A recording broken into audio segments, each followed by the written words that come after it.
if you don't know the person of God, there is no way that your faith will not be vague. And when your faith is vague, you are bound to be religious and also rebellious.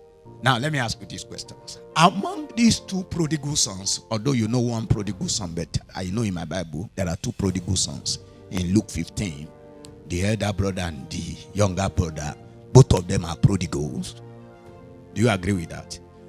We have the notorious, obnoxious prodigal outside the house, and we have another one, religious prodigal, and also notorious, who hide his wickedness under his skin, waiting to explode the day when the father misbehaves. Now, which of them, now my question is, which of them really knows the father? The one that went out. Thank you.